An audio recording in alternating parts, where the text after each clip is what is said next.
Ang dami nagre-request sa akin na i-review ko itong 160X 3.5 Pro sa TikTok, sa Facebook at dito sa YouTube. Sabi ng iba, legend daw itong sapatos na to. Guys, medyo pricey itong sapatos. Nasa 6,000 to 7,000 range. So ang tanong, worth it kaya itong bilhin? Take note, ang X-Step 160X series ay ang flagship racing line ng X-Step. Ibig sabihin, build talaga ito para sa performance, lalo na sa long distance running at racing. So tingnan natin kung ano ang magiging experience ko sa sapatos na ito. Tara! Pag-usapan natin ito. Disclosure, itong sapatos na ito ay pinadala sa akin ng authorized sellers ng X-Step na nakabase sa Shopee para i-test o gawan ng review, pero hindi ako binabayaran para gamitin o gawan ito ng review at lahat na maging opinion ko dito ay based sa experience ko. Pag-usapan natin guys ang specs nitong sapatos. Wala akong nakita sa ads nila kung anong klase material ang ginamit nila dito sa upper, pero sa tingin ko ito ay polyester based jacquard mesh o ripstop mesh. Manipis lang ito pero hindi naman sobrang nipis. Basic experience ko yung nipis ng upper ay rest day ready para mas mapagaan itong sapatos.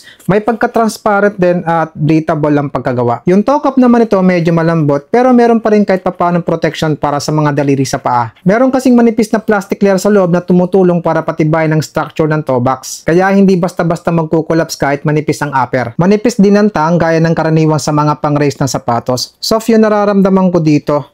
Breathable ito, sakto lang din ang haba, medyo malapad. Hindi gaseted ang tang pero meron itong dual lace keepers para hindi basta-basta tumatagilid habang tumatakbo na mabilis or aggressive strides. Meron lang itong 6 lacing holes at yung pang-anim ay nasa bandang ankle area para mas malak ng maayos yung paa natin. Pero tingnan pa rin natin kung effective ba talaga yung locking system nito. Nga pala guys, ang sintas nito medyo mahaba. Tingnan nyo guys oh.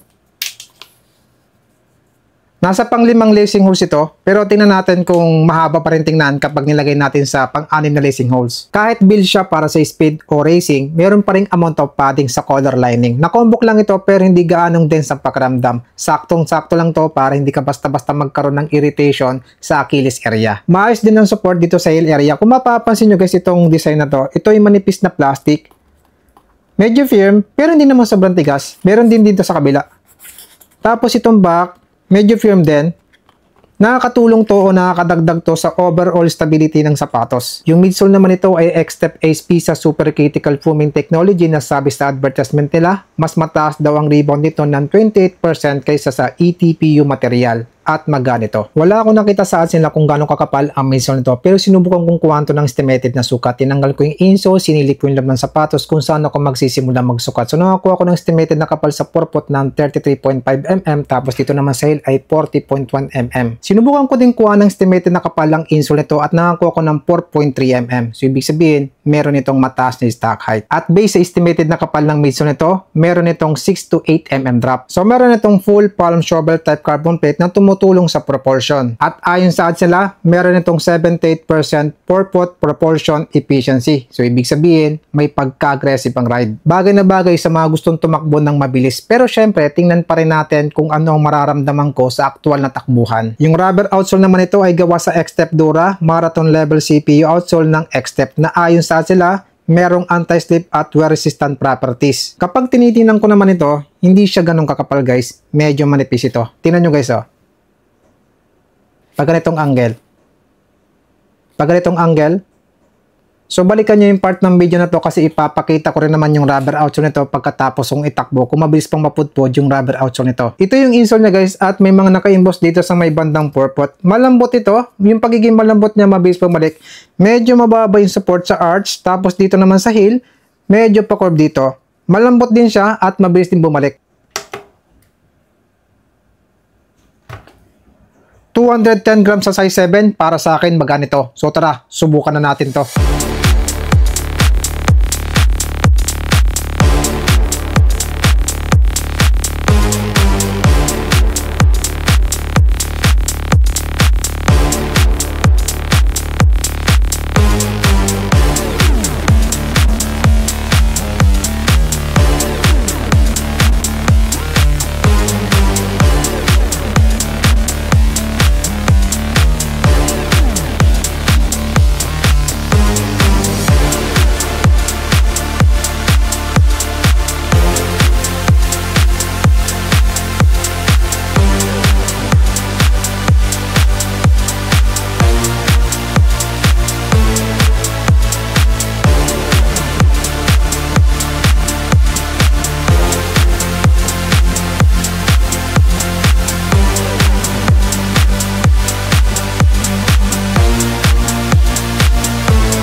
Alam ko na kung bakit sinabing legend ito ng iba kasi ang midsole niya ay kakaiba. Nung tumatakbo ko ng 5 hanggang 4 minutes per kilometer pace, napansin ko ang cushioning ay soft sa paa. Hindi siya matigas o hard sa impact. Pero sa kabilang banda, napaka-responsive niya. Parang every step mo, may extra spring na tumutulak sa'yo forward. Medyo contradiction ito kasi naman kapag soft ang foam, malambot yung feel. At kapag responsive naman, parang matigas o snappy siya. Pero dito sa X-Step 160X 3.5 Pro, nagawa nilang pagsamahin ng dalawang ito. Kaya maganda ito sa mga naghahanap ng gusto ng comfort pero competitive pa rin sa race level. Syempre, hindi pwedeng hindi natin i-push ito sa mabilis na pace kaya sinubukan ko pa rin kung paano ang performance niya under race conditions. At umabot ang pace ko ng 3 minutes and 3 seconds.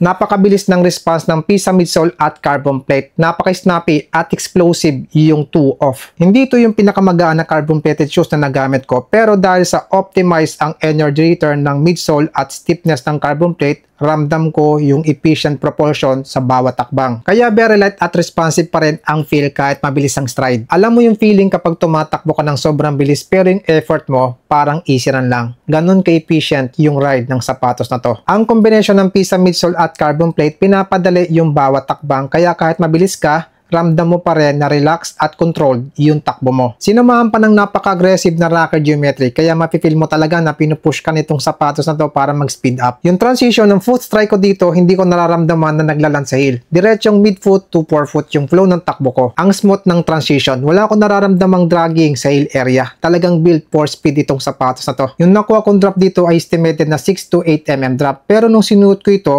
parang mas mababa pa sa 6mm ang feel. Parang pantay talaga yung nararamdaman ko sa buong platform. Ganito nangyayari dahil sobrang soft ng heel cushioning. Kaya sa tingin ko, hindi ito bagay sa heel strikers. Mas recommended ito para sa forefoot at midfoot runners. Pagdating sa stability, hindi siya excellent para sa akin. Siguro nasa level lang ng good stability. Personally, hindi ako nagkaroon ng problema rito. Hindi ako nagkaroon ng balance kahit nasa mabilis sa takbo. Probably supination at midfoot striker ako. Pero kung overpronator ka, posibleng maging unstable ito para sa'yo. Dahil medyo madaling mag-collapse yung inner inside ng midsole, lalo na kung nagro-roll inward ang paa mo. Hindi rin kasi wide yung base ng sapatos, kaya limited ang stability support para sa overpronation. So overall, mas recommended ko ito para sa mga neutral runners o supinators na katulad ko na hindi na ngailangan ng extra stability support. Pagdating naman sa traction, generally makapit yung rubber outsole lalo na sa pace na 5 to 4 minutes per kilometer. Ramdam ko yung grip at stable yung takbo ko. Pero nung tumakbo ko na mabilis na pace na umabot ng 3 minutes per kilometer, naramdaman ko na medyo dumudulas yung rubber outsole nito sa basang kalsada na may konting lumot. Sinubukan ko ulit ito sa semento na walang lumot pero basa at makapit naman siya doon. So overall, okay ang grip sa dry to mildly wet surfaces. Pero be aware kapag basa ang kalsada na may lumot at tumatakbo ka na mabilis, medyo risky kasi nawawala yung consistent traction. Pagdating naman sa upper layer, napaka-breathable ng pakiramdam. Kahit mabilis ang takbo, hindi ako nakaramdam ng kahit anong hotspot. Kahit 6 lang ang lacing holes at hindi gazetted yung tang, maganda pa rin ang lockdown system. Nakayakap ng maayos yung upper sa pako, parang naging extension ng pako yung sapatos. Hindi ko rin kailangan tumigil para ayusin ang tang. Stable ang pwesto niya buong takbo. Solid ang feet, secure ang pakiramdam at comfortable kahit high pace ang takbo. Nga pala guys, yung sintas ito kapag nilagay mo sa pang-6 na lacing holes, sakto lang ang haba. So naka 14 km run ako gamit ito at yung 10 km doon ay intervals. Tapos yung 4 km ay easy run. Sa buong session, consistent pa rin ang bounce at responsiveness ng midsole. Kaya masasabi kong pwede itong gamitin sa race day mula sa 21k up to full marathon distance. Hindi ko naramdaman na nawawala yung energy return. Hindi ko naramdaman na bumababa yung responsiveness. Talagang built for performance at endurance ang sapatos na to. Pag-usapan naman natin guys ang naging fitting nito sa paa ko. Dito sa toe box, sakto lang yung nararamdaman ko dito, hindi maluwag at hindi rin masikip. Dito naman sa gitna, parang gloves yung nararamdaman ko dito, pero hindi naman sobrang sikip, saktong-sakto lang din. At dito naman sa heel, sakto lang yung nararamdaman ko dito, hindi maluwag at hindi rin masikip. So para sa akin itong sapatos na ito ay pwede sa medyo malapad na paa, sa normal na lapad na paa at sa narrow ang paa. Hindi ito pwede guys sa malapad na paa kasi masisikipan kayo dito. Pagdating naman po sa sizing nito, ito ay true to size. Mag-base kayo sa US sizing. Nga pala guys, ang size ng X-Step sa Euro ng size 7 ay 39.5. Pag-usapan naman natin guys ang durability nitong sapatos. Unahin natin sa rubber outsole nito. So naka 14 kilometers na ako dito. Ito na nangyari sa rubber outsole niya.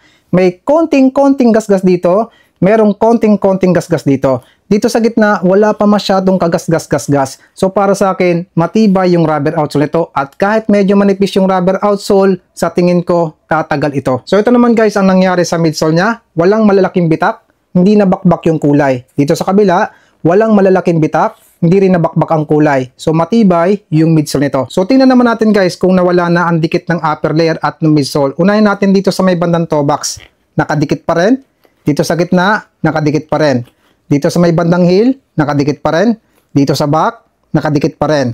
Dito sa inside wall, nakadikit pa rin. Dito sa gitna, nakadikit pa rin. Dito sa may bandang toe box, nakadikit pa rin. Dito sa harapan, nakadikit pa rin. So matibay yung mga dikit nito. Pag-usapan naman natin guys ang hindi ko nagustuhan sa sapatos na ito. Unang-una, limited stability for overpronators. Pangalawang hindi ko nagustuhan dito, heel cushioning, too soft for heel strikers. Pangatlong hindi ko nagustuhan dito, traction. Medyo risky sa basa na may lumot na surface. Pangapat na hindi ko nagustuhan dito, hindi pinakamagaan sa carbon plated shoes. At ang panglimang hindi ko nagustuhan dito, may limitadong lacing holes. I-compare naman natin ng 3.5 Pro sa 6.0 Pro. Pagdating sa overall comfort, pareho silang comfortable sa mabilis sa takbo. Pareho rin silang napaka-responsive at mabilis ang reaction ng midsole. Pareho silang rest day ready, hindi mo na kailangan i-break in ang midsole. Pero pagdating sa stability, mas maganda ang 6 Pro dahil mas malapad ang carbon plate nito at mas advanced kumpara sa 3.5 Pro. Itong 6 Pro ay may 7 lacing holes samantalang ang 3.5 Pro ay 6 lang. Dahil dito, mas maraming lacing options ang 6 Pro para sa better lockdown. Lalo na kung gusto mo ng runner's knot o mas secure na fit sa heel area. At ang pinaka deal breaker ay ang bigat ng sapatos. Ang 6 Pro ay tumitimbang ng 185 grams sa size 7.5. Samantalang ang 3.5 Pro, tumitimbang ito ng 210 grams sa size 7. Medyo malaki ang diferensya at sa performance running. Ang mas magana sapatos ay mas efficient lalo na sa fast pace. Kaya kung isa kang elite runner o mabilis tumakbo, mas ideal, mas nakakatulong sa performance ang mas magana sapatos. Pero depende pa rin yan sa pangangailangan at estilo ng tumatakbo.